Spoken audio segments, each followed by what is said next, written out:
asalaamaaleykum mbokk yi teel a talaata ñaar fukki fan ak juróom-ñaar ci rabiul awwal muy weeru gàmmu di ñetteelu weer ci atum junni ak ñeenti téeméer ak ñeent fukk ak juróom-benn ci gàddaay yonente bi sallallahu alayhi wa sallam dëppoo benn pan ci weeru octobre ci atum ñaari junni ak ñaar fukk ak ñeent.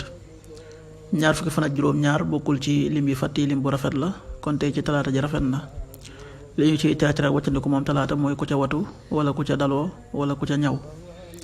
ñaanu bis bi yow sama boroom yàlla nanga ma jéggal samay njuumte bisu fayantoo ba. rabbi xfir li xatiati yawma diin rabbi xfir li xatiati yawma diin. xadiisu bis bi yonent bi sallallahu alayhi wa sallam nee na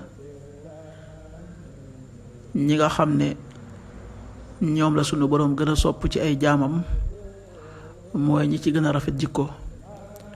xadiis bi at-Tabaraani nettali na ko. qaala rasulullahi sallallahu alayhi wa sallam ahabu ibadillahi ila allah axsanuhum xuluqa rawahu Tabaraani.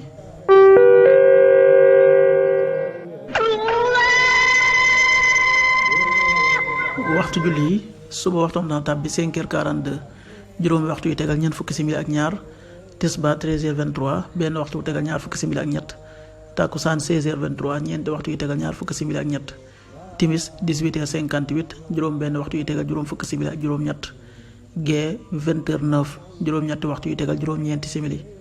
loolu mooy waxtu julli yi ci Touba ak li ko wër.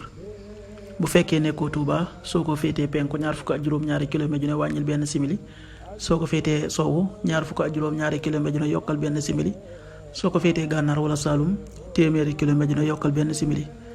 jant bi dana fenk 6h57 juróom benn waxtu yu tegal juróom fukki simili ak juróom ñaar di so 18h54 yàlla na yàlla nangul te nangul leen amin